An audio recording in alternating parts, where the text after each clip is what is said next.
Welcome to the Clique podcast.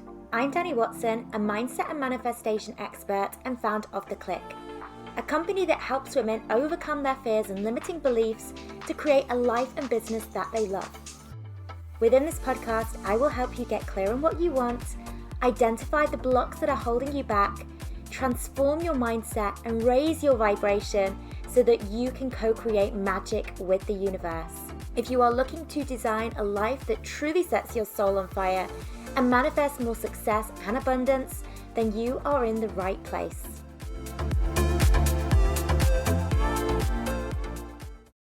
Hello ladies, and welcome to a brand new episode. I had a lot of feedback from my 2 previous episodes that I did. So if you haven't had a chance to listen to those yet, I talked about different wellness things that I do that I believe have a really big impact on my vibration, on my mindset, and just in general, the things that I'm able to call into my life. So yeah, I'm really glad that you enjoyed those conversations because it was slightly different to the usual route that this podcast takes. But let's now dive into this week's episode because I want to explore the different ways that we can actually make money through coaching. Now, this is something that came up quite recently for me because I was having a conversation with somebody and we had been in email conversation for quite some time, and they had been through our free coaching course and they were considering pursuing coaching as a career. But one of the things that she mentioned, and I've heard this quite a lot, was that I love the idea of helping people, but I don't necessarily see myself as a coach.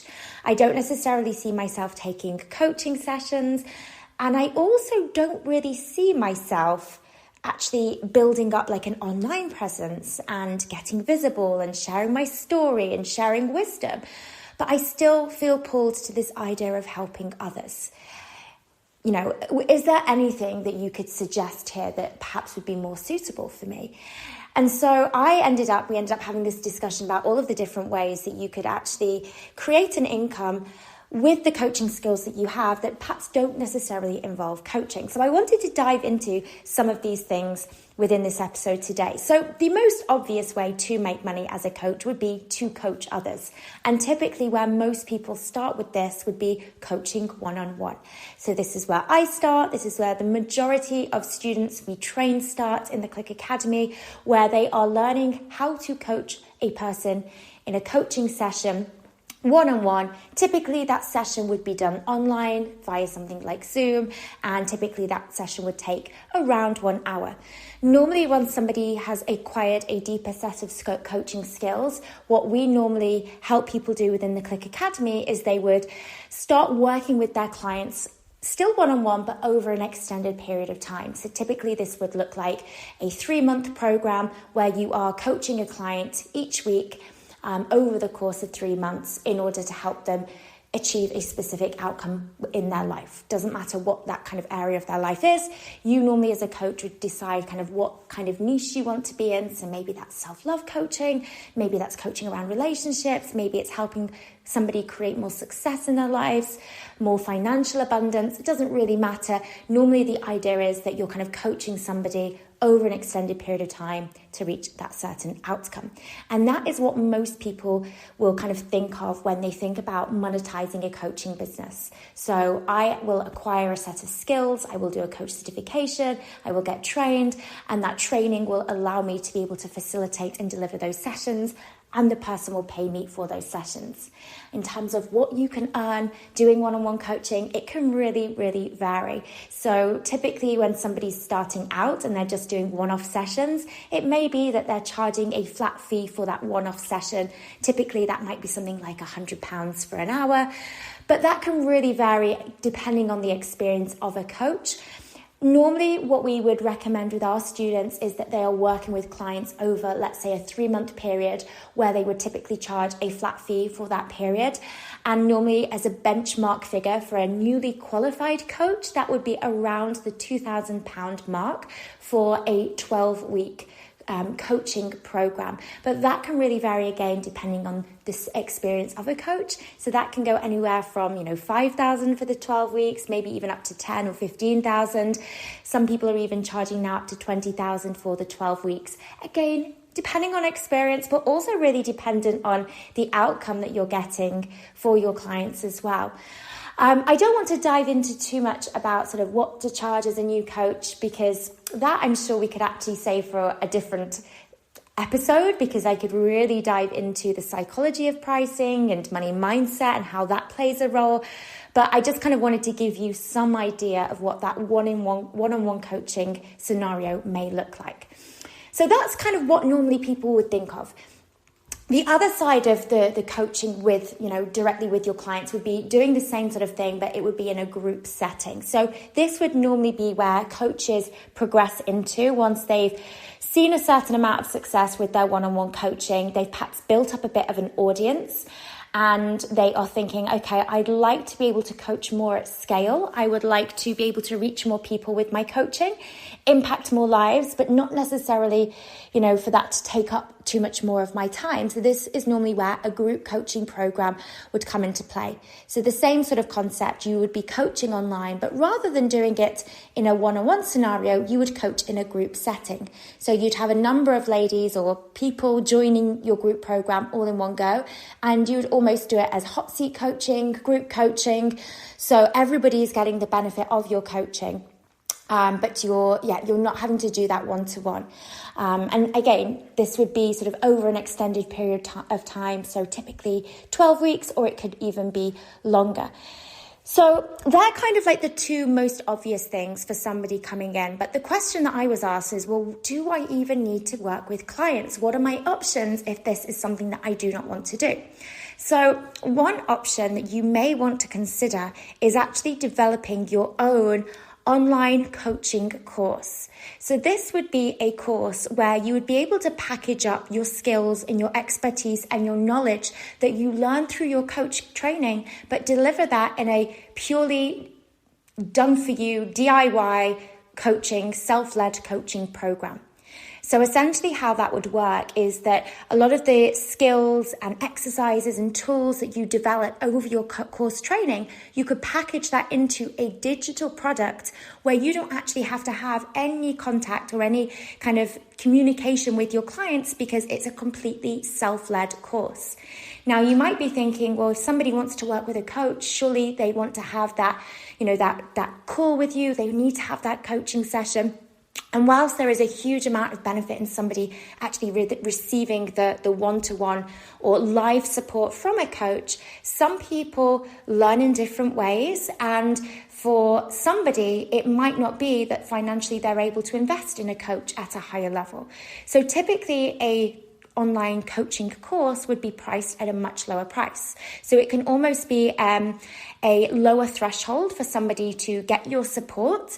And also, if you're not somebody that wants to have to do the coaching sessions, you don't like the idea of doing that, you can still give that impact to somebody, give your wisdom, share your value, take that somebody through an incredibly transformational process without you necessarily needing to be the person there delivering the sessions.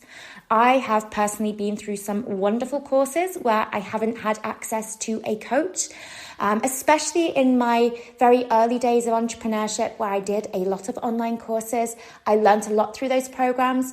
I personally feel that I get more out of something when I have the support of a coach alongside me, but I know that there's a lot of women out there as well who've gained a lot from online courses, and it could be a great way for you as a coach to monetize your coaching business without needing to actually do the live sessions.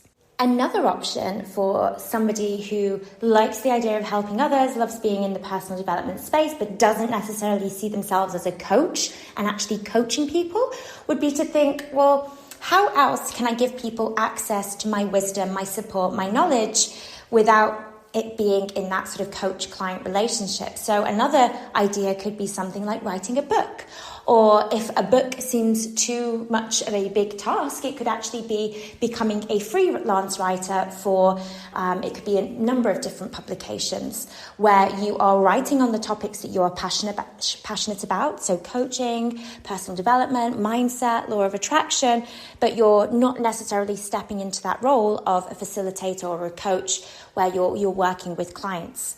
I chose to write a book because, first of all, I just was really passionate about writing, and it was just something that I felt like I'd had inside of me for a long time, and I wanted to share my story and I wanted to share the knowledge that I had. I didn't necessarily consider the financial side of things because I thought, well, it's a book, it's not a very expensive product, so I don't really imagine myself to become super wealthy from this book. But actually it was surprising how much the sales from the book impacted my finances. You know, they really contributed to the money that I make. But then the ripple effect of that was that a lot of people discovered my coaching through first purchasing my book. So it actually had an impact on my clients as well. But as I said, it could be that you decide to position yourself as almost like a content creator rather than necessarily a coach. So a lot of the skills and things that you learn during a coach qualification, these are things that people are very, very interested about. Weaving that in with your own personal story and things that you've experienced as you go through the process of transforming your mindset. That could be a very, very powerful story for somebody who's perhaps gone through something very, very similar to you. I love using the phrase, turn your wounds to wisdom. And I think this is an area that people perhaps they overlook, I would say, like the power of just reading a really good book where somebody, you can really resonate with them, you can understand what they've been through, perhaps you're going through something similar. You know, if somebody is on the receiving end of that, that could be very, very powerful for them. And you've not had to coach them, they're just absorbing your knowledge and your wisdom through the words that you've written. So a book would be one thing. The other, as I said, it would be perhaps getting a gig as a freelance writer. The great thing is if you have that coaching qualification behind you, it's just going to add that layer of credibility and integrity to kind of show like, I actually know what I'm talking about. You know, this isn't just stuff that I've made up. I've actually been through a process where I've really learned about this industry. I've really perfected the skill of coaching. I've learned some very, very powerful techniques, which I am now able to write about as an expert. So it would almost be getting hired as an expert freelance writer on the topic of coaching or personal development. Another idea, and again, this could be for somebody who doesn't necessarily see themselves coaching others, would be to create almost like a coaching community where you bring on different experts, different types of coaches to essentially facilitate sessions for you. So let's say, for example, one area that you're really passionate about is, let's say it's law of attraction. And you've got qualified as a coach, but you just don't see yourself coaching others. But you're thinking, well, I've got this training now and I know all of this stuff. What do I want to do with it? So it could be that you create almost like a coaching community where you bring on different guest experts on, topics such as law of attraction, or maybe covering other subjects as well, where they essentially give these guest trainings to a community. And that community is something that people pay for. So it could almost be like a membership model where people pay a monthly fee to get access to this continued support of coaches.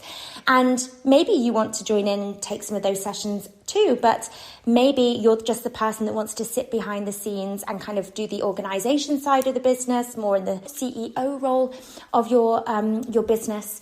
So just because you are a coach, it doesn't always necessarily mean that you need to be the person that is taking your coaching sessions.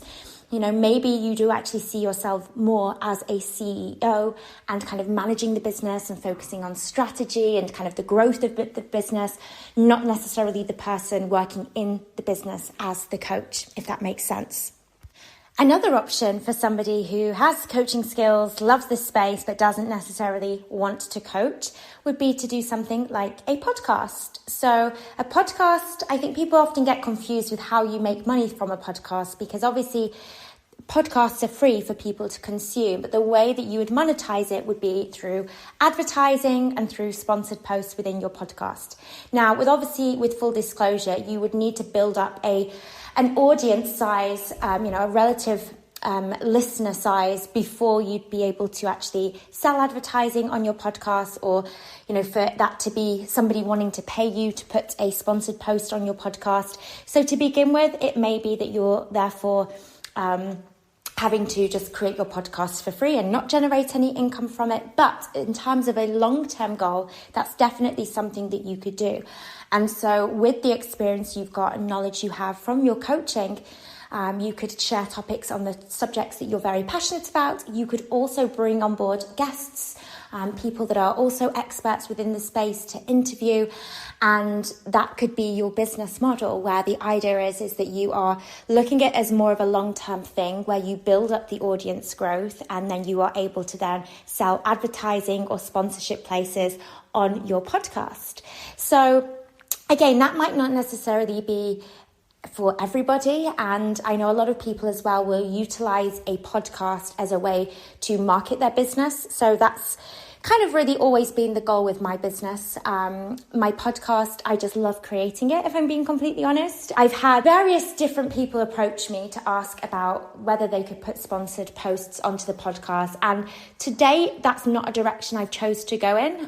Whether I will do that in the future, I don't know, but I just wanted to keep it ad-free because it's just really about giving value, and for me, it's a great way for people to understand more about my work and lead people into my coaching programs. And yeah, as I mentioned, it's just something that I really, really love doing. So podcasting then could be another way for you to monetize your business. Something else that is not talked about a lot when people think about becoming a coach, getting trained as a coach, is actually getting hired as a coach. There's a lot of narrative online about quitting your job, starting a coaching business, and quite frankly, that doesn't necessarily appeal to everybody. Some people absolutely love the security that a job provides. They like being in that office environment, the thought of being, on their own, perhaps, at least to begin with, working from home on a laptop, that actually does not appeal to everybody. Sorry guys, slightly interrupted there by my dog Betty coming running in to join in the fun.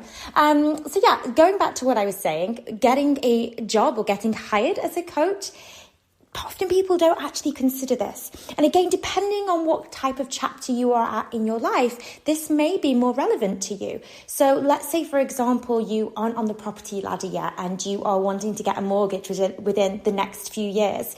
To just go ahead and quit your job may not be the best idea for you, because normally especially if you're thinking of getting a mortgage, you need at least a couple of years of business accounts to be able to get that mortgage. Unless, of course, you don't need a mortgage at all, which is a different story. But normally, if you're getting a mortgage, you need at least 2 years, I think maybe even 3 of business accounts.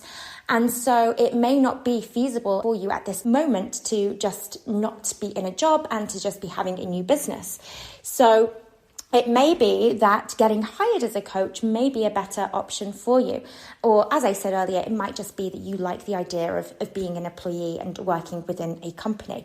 Now, the types of different jobs available for coaches really are wide and varied. So it could be that you are working in a very large global corporate company in an office in a city, and you are part of the overall kind of employee wellness, HR, coaching kind of sphere.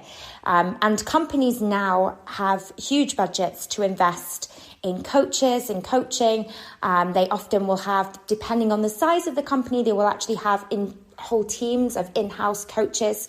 A really good example of this is one of the Clique Academy graduates, Pippa. She was actually interviewed on this podcast a while ago now, but she actually got hired by Burberry, so the fashion brand Burberry, as their head of wellness. So they have a whole wellness department which is focused on coaching, on mindset, on personal growth, and she was actually hired by Burberry to be this head of wellness, and a big part of that was because she had the coaching qualification. So getting hired by a big corporate company could be an avenue that you go down. And then the other thing to consider is actually coaching companies. So companies that are within the coaching space that actually hire coaches. So the Clique is a good example of this. We have coaches that, we need to actually do the sessions within our programs. So these are people that are trained, qualified coaches. They've been through ICF accredited training that we now hire to deliver our coach training sessions. We actually have women that have been through the Clique Academy that have come on board to join our team. So it could be a similar sort of role where you're getting hired by a coach training company or a coaching company. It might be that a more well-established coach has other coaches that she hires as part of her team to deliver sessions. It may also be, if you're kind of looking at that sort of corporate route, but thinking, I don't necessarily see myself doing a 9 to 5 where I'm kind of expected to be in the office every single day.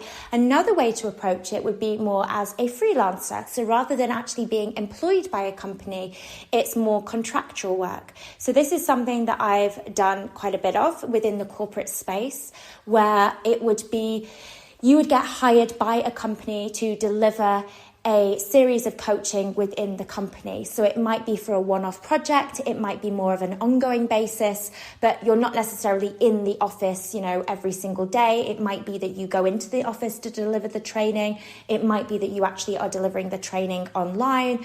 But rather than, as I said, being employed, you are invoicing the company. So it's more flexible in that regard.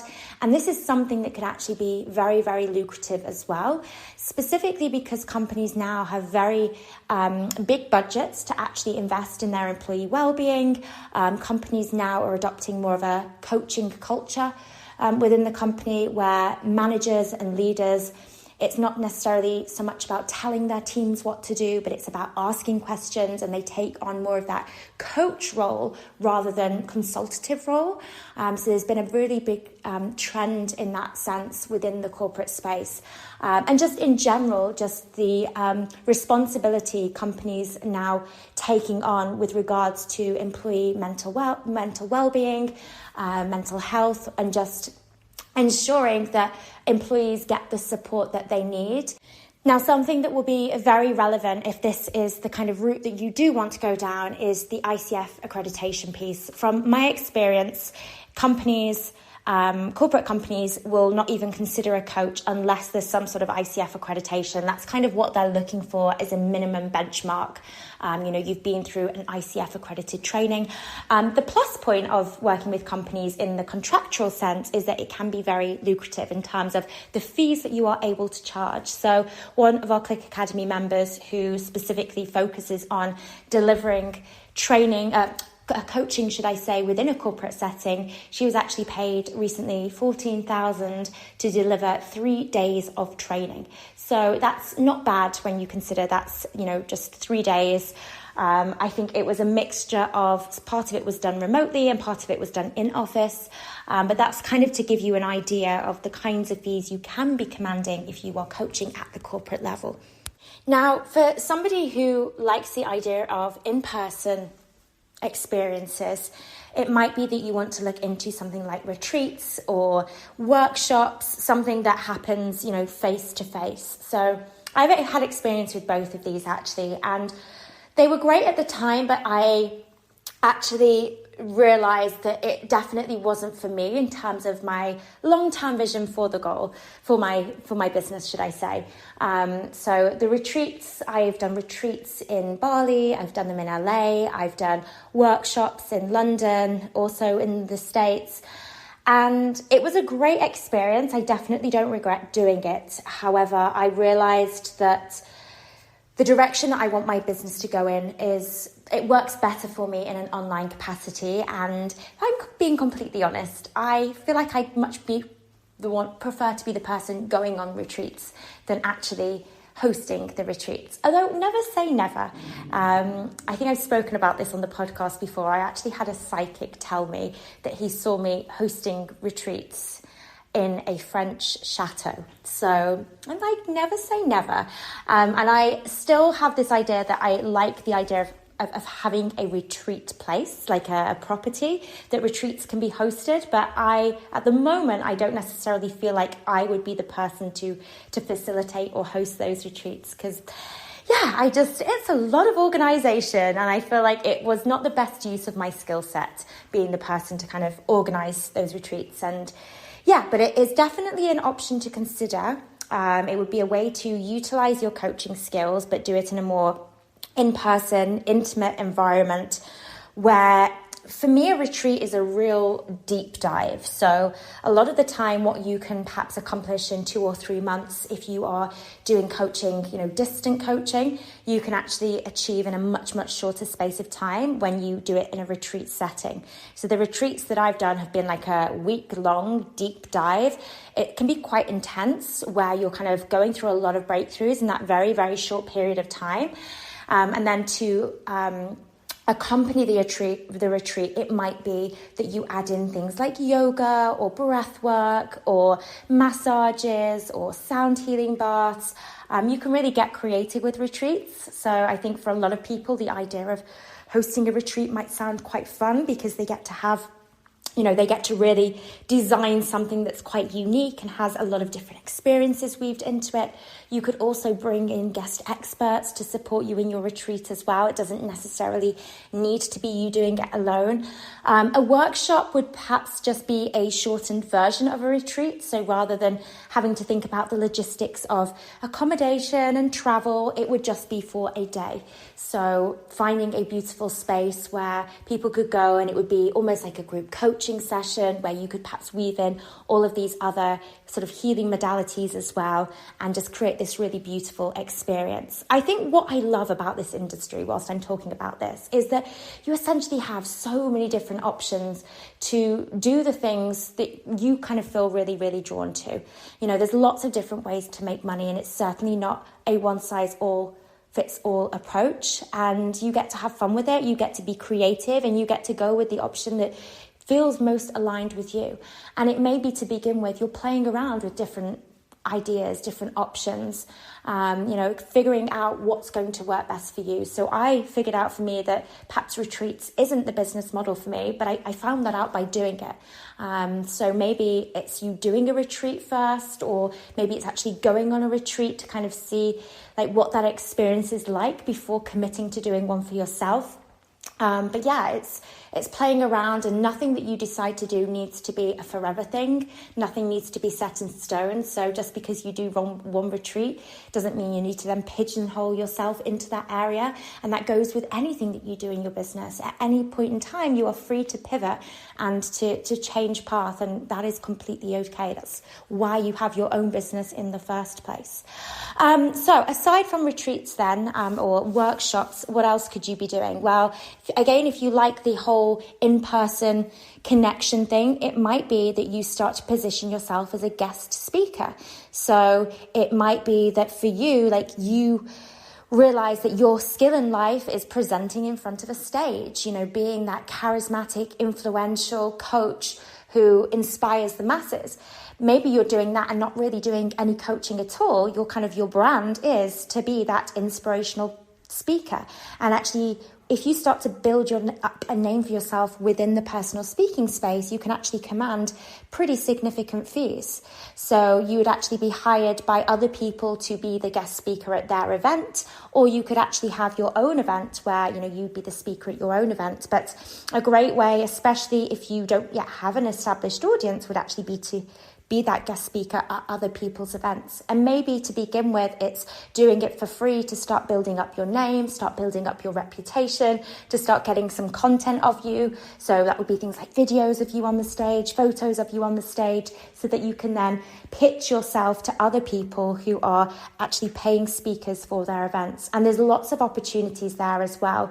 There's lots of online communities where people are hiring speakers. They're willing to pay for guest speakers.